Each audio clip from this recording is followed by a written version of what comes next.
Audio Jungle.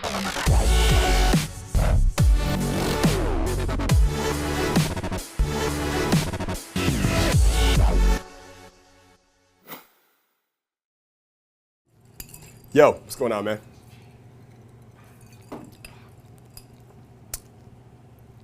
Yo, it's Jason Capital.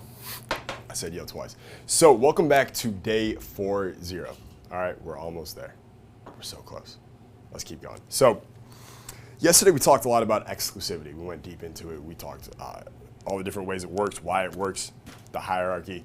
And now we're gonna talk about the ways that you guys can actually use it in your sex life, your social life, and your financial life. So there are 5 main ways to use it, okay? 5 main ways. We're gonna bombard through them right now. So number 1 is, of course, limited availability will increase its exclusivity.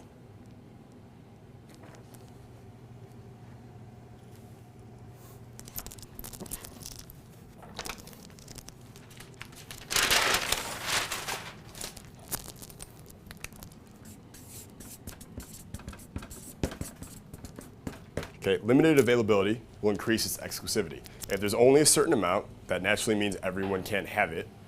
It's a lure of getting what others cannot. More people want it, right? It's limited, right? The best way to do it, though, okay,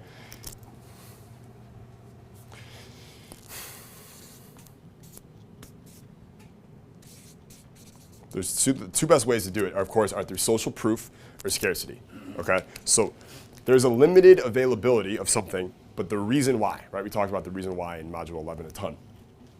Social proof, right? The social demand for it is so high that so many of them have been taken that there's only a limited amount left, right? So many parents have come and bought Furby for their kids that there's only a limited amount left, right? So we've set aside 50 for the first people who get here in time, come to the store now, okay? So it says a lot of triggers, but it also says exclusive.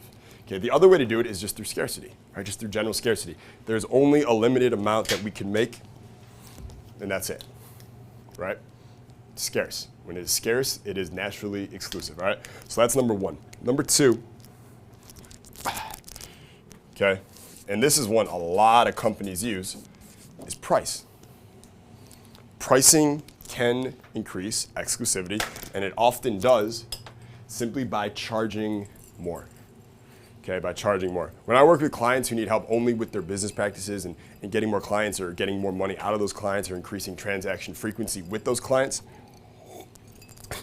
oftentimes I spend half the day just convincing them to increase their prices.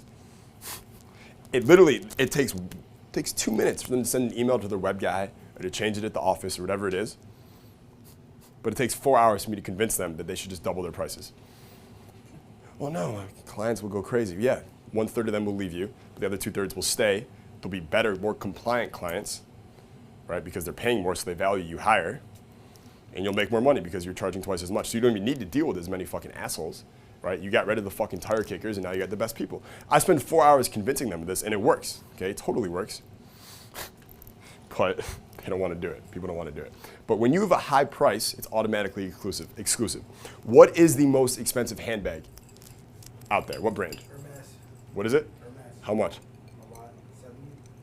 70 grand for a bag. By the way, bags are free at Whole Foods. Just let everyone know. Takes like 1 year. 1 year, custom made. Okay, 70 grand for a handbag. True story, right? Chanel, right? The Chanel boy bag, $5,500, right? You go to Gucci, Louis, same thing. Prada. By the way, there's like 40 of these names. If you guys want to see pricing and exclusivity, go to the Crystal. It's called Crystals, the mall. Shopping center. Yeah, it's called Crystals. It's connected to the Aria right here. So it's Cosmo, Aria, and in the middle connecting them is the Crystals Mall. Okay, it is like the most expensive, exclusive mall you will ever see. There is no store that is not foreign and expensive as shit. I went there once, drunkenly. When I'm drunk, I make poor buying decisions, okay? Let me just preface the story with that. When I'm sober, I'm very, very good with my money. But when drunk or under the influence of weed or something like that, I just like spending money. I'm just like, fuck it, I'm not gonna take it with me to the grave. Let's go, let's buy shit, let's buy that. I'm buying stuff for me, I'm buying stuff for my friends, I'm buying stuff for girls. Normally I'm stingy as shit about all that. So drunkenly, one day at 9 p.m., I'm at Crystal's, and it's a spontaneous trip to Vegas, and I have a girl with me, and she has no shoes. She knows I'm drunk. She knows it's about me. She's smart. She played it correctly. She waits till I got drunk, and then she started freaking out almost to the point of tears because she has no shoes to wear out that night, right? Girls are good like that. And I'm drunk, and I'm like, yeah, I don't have a belt either. Let's go to Crystal's. I'll get a belt. You'll get shoes, whatever, right? So I end up buying like a $500 belt from Louis, okay? Which, by the way, is the best belt I've ever had. Is it actually the best belt utility-wise, or I just convince myself of that? I don't know, right? Actual versus real value, who the fuck knows, or actual versus perceived. But we go around this mall looking for shoes for her, and I'm like, I'm not spending more than $500 on shoes, right? So like, we'll make this work. So we go. Went to 20 fucking stores. Gucci, Louis, Prada, fucking Christian Louis Vuitton. There's even a place called Pucci. It's Gucci and Pucci. Went to all of them, okay? I'm drinking the whole time. I'm laughing. I'm flirting with everyone there. It's fun. The cheapest shoe we found in over 20 stores, $900. Those are the ones we bought, by the way. That's how expensive this mall is. There's not a shoe in there for less than $900, a woman's shoe, like a heel. It was like a 6-inch heel. It'll look good later. That's all good, right? $900, okay? Go to this mall. Everyone should there for like just a wealth abundance thing to see how money is actually spent. Like there's a lot of money in this world, and a lot of people are buying there. But that's crazy. $900, cheapest shoe. But all those stores, are they exclusive or non-exclusive? They're incredibly exclusive because of price. They literally polarize and disqualify 99% of the world because, yes, and like you just can't afford us. Like maybe you should just go check out Nordstrom's. That's what they tell people, by the way, too, like different salespeople and stuff. They'll say that. It's like, you know, maybe Nordstrom's is more your fit, right? Which is like such a backhanded way of saying we're exclusive and you don't qualify, okay? And when that person hears that, maybe you should shop at Nordstrom's, do you think like, oh, great advice, thank you? Or are they more like, inside they're like, fuck, like first of all, like fucking bitch, like fuck you, but also part of them is like, fuck, I wish I qualified, right? It is an innate human thing to want what we can't have. So pricing is the other way to do it, right? Only rich motherfuckers can have it. Number 3.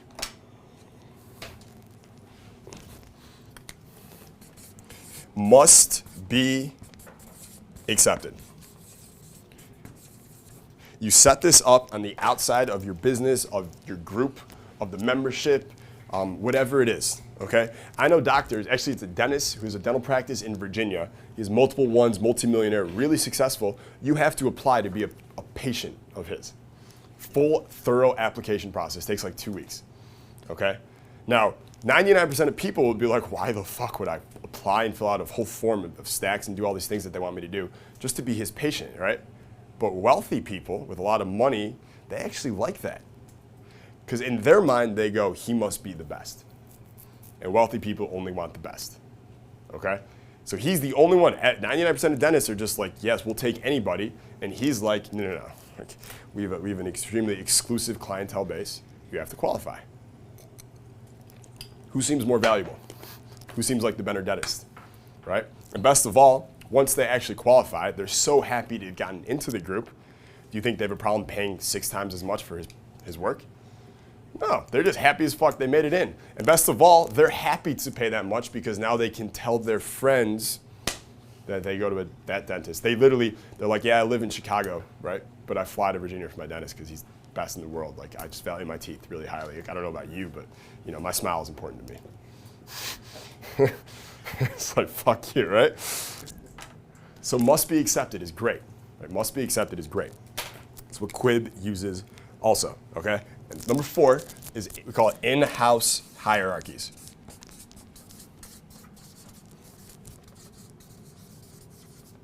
Okay, and that's what Virgin Air uses, right? It's this thing.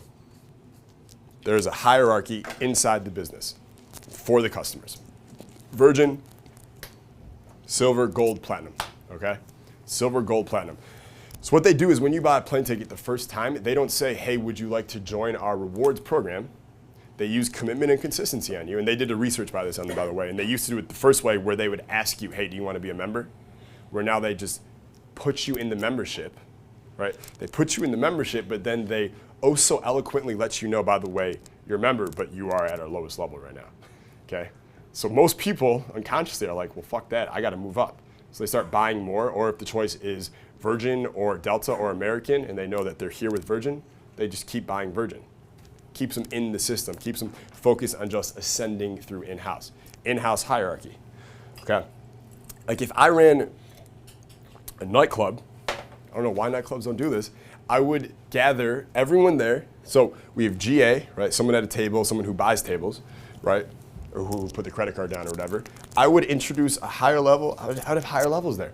I would get all these people's information. I would put them in a special database. I would let them know they're part of a special group at the club, the exclusive, I don't know, bottle buyers group, whatever you want to call it, the big boss group.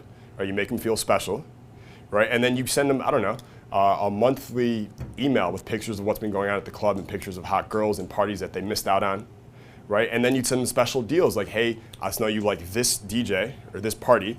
We have this one coming up that's very similar. You might want to come to that too, and we'll throw in a CompuBook bottle, and we'll put the exact same table you were at last time. We'll set it aside for you, right? And then you let them know how many points they've earned with you, right? And then if they've earned a certain amount of points by the end of the year, they get this free shit, so they keep buying to earn the points. Why wouldn't they do that? It works in every single business. I'm introducing it now. We're figuring out a way to do it. Adjacent Capital Buyer Rewards Program, right? It makes perfect sense. You ascend up the levels the more you buy, all right? A lot of smart companies do it. So that's number 4. And number 5, all right, number 5, exclusivity trigger. And this is the one where it affects 1 through 4, okay? This is how you put 1, 2, any of these 4 of them, you put them on steroids. Third person buzz. That can be in person, that can be social, that can be texting, that can be Facebook, that can be Instagram, that can be Snapchat, that can be 2 girls hanging out and one goes, hey, did you hear about this, etc. Anyone talking about any of these things to anyone else increases the exclusivity of it significantly in that person's mind. So let's say, for instance, that you have, I don't know, let's say the must be accepted, right? Let's say we're talking about Quib. And I didn't know what Quib was. And a buddy of mine who's an investor in Silicon Valley or whatever tells me that he heard about Quib, it's cool, and he applied. He actually didn't get accepted, right? Third person buzz now. By him telling me that, do you think I'm going to be intrigued? Like, what? Like, my buddy didn't even get in? That's crazy. Let me check that out. So now when I go to check that out, what frame of mind am I perceiving Quib in? Exclusive as shit, right? So once you have these things set up, you want to find ways to get people talking about the exclusivity, okay? And that just gets this snowball rolling and things go crazy, okay? So let's talk about specific techniques, a few more. So like, what's one way you could use it with your social life? Well, one thing you want to do with social stuff is, even if you're just throwing house parties, or even if you're just doing dinners, or if you work at a nightclub, or you work at a restaurant, or you have a practice, you want to be known as the hardest door in town, right? That's the way to put it. You want to be the hardest door in town. 80% of people want to go to the place that has the hardest door in town. 20%, okay, we call them polarity responders. They're the ones, they're like the hippies, right? They're like, hardest door in town, I want to go to the place where everyone is accepted. So they'll run the other way, and that's okay, right? But most people will want to go, they'll unconsciously want to go to the hardest door in town. It's the hardest restaurant to get a reservation, hardest bar to get into, right? Hardest house party to get an invitation to, right? The swingers party with 50 Playboy models, hardest invitation to get into. Everyone wants to go. By the way, if that exists, let me know. I don't know about that. Another way to do it is it's a little like trickery with words, but when you invite someone to something, you want to let them know it's exclusive, saying something along the lines of, just so you know, I'm not inviting everyone to this, only my faves. Okay? So you know, like, I'm not inviting everyone we know to this, just only my favorites. Something that small is such a strong exclusivity trigger, and you're making the person feel special at the same time. You let them know you're not inviting everyone, only my faves. So you didn't go out of your way and be like, I'm inviting you because I prefer you over others. It's like it's a subtle thing, right? It's subtle, it's artful, it's tactful. Okay, so you know I'm not inviting everyone, only my faves. And lastly, just ask yourself, before you send out an invitation, an email, a text, whatever, just ask yourself, hey, is this invite or offer or event wrapped in some form of exclusivity? Have I somehow made it appear exclusive? Just add that to the checklist, right? Did I make this exclusive or not? Have I added it? And if not, simply ask yourself, what are 2 ways that I can increase the exclusivity of this, and then do at least 1, okay? That's a little trick we use. If you notice that like you're going through this power influence checklist, by the way, all of you are going to have, and everyone at home, you already have it, the power influence checklist, which has all the triggers and a little bit of information about each one that you just might want to carry in your back pocket for the rest of your life, or just keep with you, okay? But if you're going through the checklist and you realize you're missing one of these triggers, okay, simply ask yourself, what are 2 ways I can introduce this to the offer, event, invitation, whatever, and answer 2 ways, okay? The reason for this, okay, if you just ask yourself what's one way I can do this, the answer your brain will come up with will be decent. It will be okay. When you ask your brain for 2 or 3, by the way, you ask your brain a question, it will always provide the answer, right? So you ask your brain for 2, it'll come up with at least 2. One will be better than the other. You choose the better one, that's the one you use. So it's just a little brain hack, all right?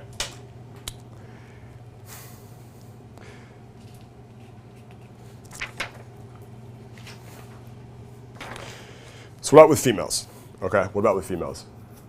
One way you can do it, and I used to do this a lot, was you share an interesting story about a time where you turned down an in-demand girl, right? Just any story you have where you somehow turned down a really hot girl that other people want, make that like one of your signature stories that you just happen to tell in passing conversation a lot, okay? The reason for that, and the phrasing would be something like, when you're telling the story about, there was this girl who was this, like for me, personally, there's one story where there's a girl who was, she was Miss California Fitness or something like that, and she was some world fitness thing, and she did other things.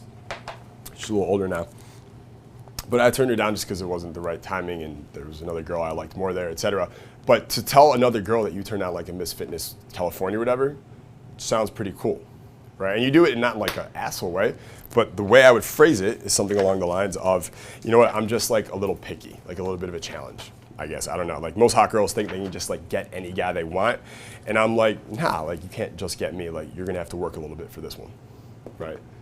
That's kind of the way you would wrap up that story. Like most hot girls think they can just get like any guy they want. And I'm just like, nah, like I'm a little picky. Like you're gonna have to work for this one, all right? Money. Of course you're embedding to her as you tell this other girl this story. She's gonna have to work for you, right? So now she's here, you're here. Now you just got her chasing you all night, all right? And of course, outside social demand. If a lot of other girls want you, are you exclusive? Excuse me, are you a hard to come by asset, right? Of course, you're exclusive. And also, so you want this reputation of a lot of girls want you, but you're very picky. That's like a really good reputation. That's like a really strong reputation. The 2 strong reputations you want if you just want to sleep with a lot of girls is 1, man whore, right? People will tell you that's a bad reputation. No, dude, it's a great reputation. Because a lot of times what happens is you'll sleep with a lot of girls because they know if you're a man whore that you're not going to be weird, that girls are comfortable with you, that you are pre-selected, right? Forget all the logical shit. Let's just focus on the unconscious influence. You're pre-selected, a lot of girls like you, you're chill, you're safe, you're probably decent at sex because a lot of girls like to sleep with you, right? And you sleep with all kinds of girls, right? So most of the man whores I know, they sleep with 3s and 10s. It's weird. They'll just like sleep with whatever, okay?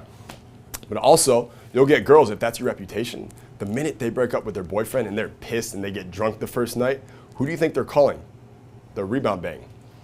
The man whore, the guy they know it's totally guilt-free, no strings attached. I don't have to talk to him tomorrow. I just want to have sex with someone else. They call you. I have a buddy this is like, he lives on this. Everyone just knows he's a huge man whore. And when a girl breaks up with a boyfriend, he tells her when she's a boyfriend, just like when you break up, if you need a rebound, like I'm there for you, right? Like jokingly, he's like, I don't know, I might be busy with someone else who just broke up with their boyfriend, but like, so he plays it off well, right? But that's his reputation, and it works. So if anyone tries to like be like mad at you because you're a man whore, or some girl's like, you don't want to be a man whore, you want to be seen as like a good guy. Bullshit. Okay, bullshit. That's what she tells the guy before she goes at 3 a.m. that night to sleep with the man whore. Okay, so that's number 1. That's just the truth. The other reputation you want is a lot of girls want you, but you're very picky. Okay, this is more of my reputation. Okay, a lot of girls want you, but you're very picky. You're very hard to come by. You're very exclusive. Okay, so those 2 reputations, they work beautifully. Because if a lot of girls want you and you're very picky about it, you're totally pre-selected, right, which increases your value and attraction, right? She knows a lot of girls want you. You've hooked up with a lot of hot girls, right? So if she knows that you have hooked up with girls at this level here, and you have a lot of them in your history, and they're like top high quality hot girls, and girls see themselves in all, if she's in a great mood, she sees herself here. If she's in a bad mood, she sees herself here. It's always going up and down.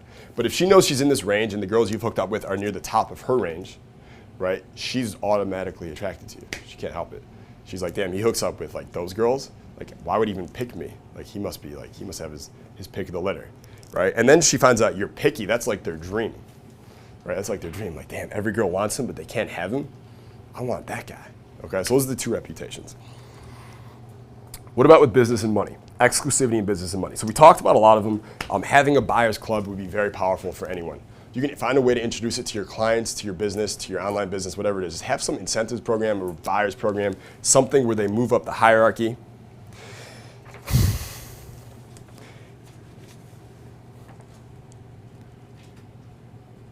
And the final thing I want to give you here, okay, is that you should be discriminatory in how you live your life. All right, you should be discriminatory in your business. You should be discriminatory in the women you'll date and the friends you'll have. You should be discriminatory. You can be open to everyone, but you should be like, nah, I don't want to deal with you. No, I don't deal with you. Like, you should have standards for how you live your life and who you let in. And when you do that, you automatically make yourself exclusive because you say no to a lot more people than you say yes to. Okay, like for instance, in my company, I could have probably 5 times as many affiliates as I do promoting my stuff. All I'd have to do is hobnob with them a little bit, small chat them, invite them to the compound, right? Introduce them to some girls, and they'll all just promote me, and I'll make more money and everything. But I will not make money at the expense of dealing with people I don't like, right? And I always say, like, I love everyone, right? I love the human race. I think everyone is great. I just don't like most people, okay? I love them all. I think they all have a good heart. I think if they saw someone in dire need, they would all go and help that person, right? They'd find the strength to do it themselves. I just don't like most people, right? I think most people have terrible values, 99%. So because of that, I'm not willing to deal with affiliates I don't like. A lot of the affiliates are just people I don't like. They're scarcity-minded, they're skeezy, they just look greasy, like they should own a comic book store or something. Like, I don't want to deal with them. I just don't. So I'm not going to expense my money, just make more money at the expense of having to be friends with these people I don't want to be friends with. So because of that, yeah, I'm missing out on money, but I'm also seen as more exclusive. So figure out a way, figure out who you're willing to let in your life and who you're not, right? And don't be afraid to talk about it. So it makes you more exclusive, all right? And finally, little rule if you want to write down, don't make anything ever an open invitation, right? Unless your status is already crazy high, unless you're the owner, the CEO, the big boss, right? Don't make anything an open invitation, a standing open invitation. Make everything a limited quantity, a limited number, a limited amount, all right? A limited quantity, a limited number, a limited amount. So that'll do it for day 41. I will see you guys tomorrow for graduation.